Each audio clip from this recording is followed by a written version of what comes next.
अस्सलाम वालेकुम, मेरा नाम ज़ुहैब भट्ट है और आप देख रहे हैं लाहौर कहानी। लाहौर कहानी सुनाने के लिए लाहौर की ज़ुबान में होनी चाहिए और लाहौर की ज़ुबान में आपको एक कहानी सुनाने जा रहा हूँ। कहानी तो ए हमीद साहब ने लिखी है और मैं आपको सुना रहा हूँ और ये कहानी जोन-सी है, जो लाहौरिये कहीं पर भी हैं, वो इससे रिलेट कर सकेंगे। आज की दुनिया में, आज जो जदीद दुनिया में इस कहानी की बड़ी अहमियत है, क्योंकि हम अक्सर इस कहानी के इर्द-गिर्द ही घूमते नज़र आते हैं, बड़े शौक से। तो कहानी शुरू करते हैं। कहानी का आगाज़ ऐसे होता है, ए हमीद साहब कहते हैं, "जिन्ना भूतां ते चुड़ैलां दे किस्से साइंस ਦੀ ਤਰੱਕੀ ਦੇ ਨਾਲ-ਨਾਲ ਪੁਰਾਣੇ ਹੁੰਦੇ ਜਾਂਦੇ ਨੇ। ਜਿਵੇਂ-ਜਿਵੇਂ ਆਬਾਦੀਆਂ ਵੱਧਦੀਆਂ ਜਾ ਰਹੀਆਂ ਨੇ ਤੇ ਇਲਮ ਵਿੱਚ ਇਜ਼ਾਫਾ ਹੁੰਦਾ ਜਾ ਰਿਹਾ ਹੈ, ਜਿਨ੍ਹਾਂ ਭੂਤਾਂ ਦੀਆਂ ਗੱਲਾਂ ਘਟਦੀਆਂ ਜਾ ਰਹੀਆਂ ਨੇ। ਅੱਜ ਤੋਂ ਕੁਝ ਚਿਰ ਪਹਿਲਾਂ ਇਹਨਾਂ ਗੱਲਾਂ ਦਾ ਤੇ ਅਸੇਬੀ ਕਿੱਸੇ ਸੁਣਨ ਦਾ ਬੜਾ ਰਿਵਾਜ ਸੀ। ਅਜਬ ਗੱਲ, ਹਰ ਕੋਈ ਇਹਨਾਂ ਕਹਾਣੀਆਂ ਨੂੰ ਆਪਣੀ ਕਹਾਣੀ ਕਹਿ ਕੇ ਸੁਣਾਉਂਦਾ ਸੀ। अच्छी बात ये कि हर कोई इन कहानियों को अपनी कहानी कह के सुनाता था। तो ये अमीद साहब कहते हैं, बड़ी देर ਦੀ ਗੱਲ ਏ, ਅਸੀਂ ਕੁਝ ਦੋਸਤ ਇੱਕ ਚਾਹ ਦੀ ਦੁਕਾਨ ਤੇ ਬੈਠੇ ਚਾਹ ਪੀ ਰਹੇ ਸੀ। ਅਸੇਬ ਦੀਆਂ ਗੱਲਾਂ ਸ਼ੁਰੂ ਹੋ ਗਈਆਂ। ਇੱਕ ਦੋਸਤ ਨੇ ਕਿਹਾ, ਇਹ ਬਿਲਕੁਲ ਸੱਚਾ ਵਾਕਿਆ ਹੈ। ਉਹ ਕਹਿੰਦਾ ਹੈ, ਸਾਡੇ ਘਰ ਦੇ ਵਿਹੜੇ 'ਚ ਇੱਕ ਪੀਪਲ ਦਾ ਦਰਖਤ ਸੀ ਤੇ ਉਹ ਪੀਪਲ ਦੇ ਦਰਖਤ 'ਚੋਂ ਰਾਤੀ 1 ਵਜੇ ਤੋਂ ਬਾਅਦ ਚੰਗਾਰੀਆਂ ਨਿਕਲਦੀਆਂ ਸੀ। ਦੂਜੇ ਨੇ ਕਿਹਾ, ਇੱਕ ਵਾਰੀ ਬੜੀ ਲਾਲ ਹਨੇਰੀ ਆਈ, ਮੈਂ ਕਾਰਖਾਨੇ ਛੁੱਟੀ ਕਰਕੇ ਘਰ ਵਾਪਸ ਆ ਰਿਹਾ ਸਾਂ। ਹਨੇਰੀ ਇੰਨੀ ਸਖਤ ਸੀ ਕਿ ਕੁਝ ਨਜ਼ਰ ਨਹੀਂ ਆ ਰਿਹਾ ਸੀ। ਮੈਂ ਬੜੀ ਮੁਸ਼ਕਿਲਾਂ ਰਸਤਾ ਤਲਾਸ਼ ਕਰਦਾ ਘਰ ਵੱਲ ਜਾ ਰਿਹਾ ਸਾਂ ਕਿ ਅਚਾਨਕ ਮੇਰੇ ਸਾਹਮਣੇ ਇੱਕ ਔਰਤ ਆ ਖਲੋਤੀ, ਜਿਹਦੇ ਹੱਥ ਵਿੱਚ ਮਿੱਟੀ ਦਾ ਦੀਵਾ ਸੀ ਤੇ ਦੀਵਾ ਬਲ ਰਿਹਾ ਸੀ। ਤੇਜ਼ ਹਨੇਰੀ ਵਿੱਚੋਂ ਦੀਵੇ ਦੀ ਲਾਟ ਬਿਲਕੁਲ ਸਿੱਧੀ ਖਲੋਤੀ ਸੀ। ਮੈਂ ਡਰ ਕੇ ਨੱਠ ਪਿਆ। ਘਰ ਦਾ ਦਰਵਾਜ਼ਾ ਖੋਲ੍ਹਿਆ ਤੇ ਅੱਗੇ ਉਹੀ ਔਰਤ ਹੱਥ 'ਚ ਦੀਵਾ ਲੈ ਕੇ ਖਲੋਤੀ ਹੋਈ ਸੀ। ਤੀਸਰੇ ਦੋਸਤ ਨੇ ਕਿਹਾ, ਹੋਇਆ ਤੇ ਕੁਛ ਵੀ ਨਹੀਂ। ਸਾਡਾ ਇੱਕ ਪ੍ਰੋਫੈਸਰ ਦੋਸਤ ਇਹ ਗੱਲਾਂ ਸੁਣ ਕੇ ਕਹਿਣ ਲੱਗਾ, ਇਹ ਸਭ ਜ਼ੇਨ ਦੇ ਖਿਆਲਾਤ ਦਾ ਕਰਿਸ਼ਮਾ ਹੁੰਦਾ ਹੈ। ਮੈਂ ਤੁਹਾਨੂੰ ਇੱਕ ਵਾਕਿਆ ਸੁਣਾਨਾ।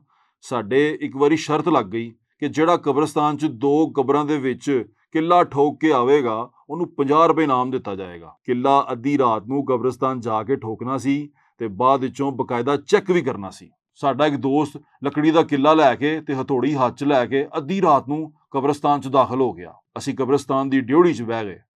ਸਾਡਾ ਦੋਸਤ ਹਨੇਰੇ 'ਚ 2 ਕਬਰਾਂ ਦੇ ਦਰਮਿਆਨ ਜਾ ਕੇ ਬਹਿ ਗਿਆ ਤੇ ਕਿੱਲਾ ਠੋਕਣ ਲੱਗ ਪਿਆ।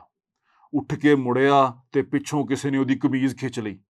ਉਹ ਦਹਿਸ਼ਤਨਾਕ ਚੀਖ ਮਾਰ ਕੇ ਬੇਹੋਸ਼ ਹੋ ਗਿਆ। ਅਸੀਂ ਨੱਠ ਕੇ ਟਾਰਚਾਂ ਲੈ ਕੇ ਉਹਦੇ ਕੋਲ ਪਹੁੰਚੇ ਤੇ ਵੇਖਿਆ, ਹਨੇਰੇ 'ਚ ਉਹਨੇ ਆਪਣੀ ਕਮੀਜ਼ ਦਾ ਪੱਲਾ ਉਹ ਕਿੱਲੇ ਦੇ ਨਾਲ ਹੀ ਠੋਕਤਾ ਸੀ। ਜਿਸ ਵੇਲੇ ਉੱਠਿਆ ਤੇ ਕਿੱਲੇ ਨਾਲ ਠੁਕਿਆ ਹੋਇਆ ਪੱਲਾ ਅਟਕ ਗਿਆ ਤੇ ਉਹ ਇਹ ਸਮਝਿਆ ਉਹਨੂੰ ਕਿਸੇ ਚੁੜੇਲ ਨੇ ਪਿੱਛੋਂ ਫੜ ਲਿਆ। ਨਾਲ ਇੱਕ ਹੋਰ ਦੋਸਤ ਬੈਠਾ ਸੀ, ਉਹਦੇ ਕੋਲ ਵੀ ਰਿਹਾ ਨਹੀਂ ਗਿਆ। ਉਹਨੇ ਕਿਹਾ, ਤੁਹਾਡੀ ਕਹਾਣੀ ਕੁਛ ਨਹੀਂ, ਮੈਂ ਤੁਹਾਨੂੰ ਇੱਕ ਕਹਾਣੀ ਸੁਣਾਉਂਦਾ ਵਾਂ।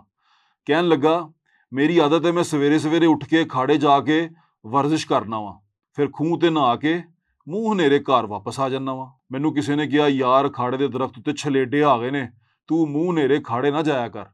ਮੈਂ ਕੋਈ ਪਰਵਾਹ ਨਹੀਂ ਕੀਤੀ। ਕਿਉਂ ਜੀ? ਮੈਨੂੰ ਅੱਲਾ ਤੇ ਭਰੋਸਾ ਹੈ, ਮੇਰਾ ਈਮਾਨ ਬੜਾ ਪੱਕਾ ਹੈ।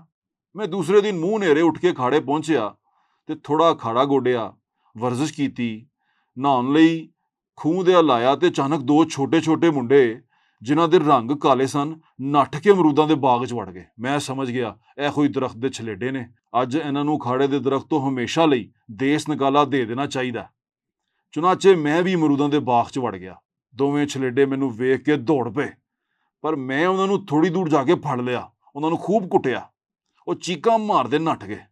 ਮੈਂ ਨਹਾ ਧੋ ਕੇ ਗਲੀ 'ਚ ਵਾਪਸ ਆਇਆ ਤੇ ਦਿਨ ਨਿਕਲ ਆਇਆ ਸੀ। ਮੈਂ ਕੀ ਵੇਖਣਾ ਕਿ ਸਾਡੇ ਮਹੱਲੇ ਦੇ ਘੋਸੀ ਦੇ ਘਰ ਦੇ ਬਾਹਰ ਉਹਦੇ 2 ਛੋਟੇ ਕਾਲੇ-ਕਾਲੇ ਜਿਹੇ ਮੁੰਡੇ ਮੰਜੀ ਤੇ ਪਏ ਨੇ ਤੇ ਵਿਚਾਰਾ ਘੋਸੀ ਉਹਨਾਂ ਨੂੰ ਹਲਦੀ ਤੇਲ ਮਲ ਰਿਹਾ।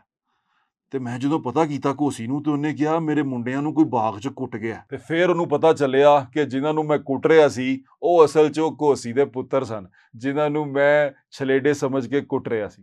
कहानी यहीं पे तमाम होती है। ये कहानियाँ हम बड़ी सुनाते थे जब हम छोटे थे, बहुत कहानियाँ सुनाते थे, ये हमारी यादों का हिस्सा है।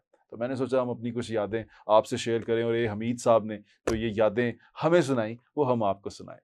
उम्मीद है आपको आज की कहानी पसंद आई होगी। अपने फीडबैक से हमें ज़रूर आगाह कीजिएगा। अपना ख्याल रखें। पाकिस्तान जिंदाबाद।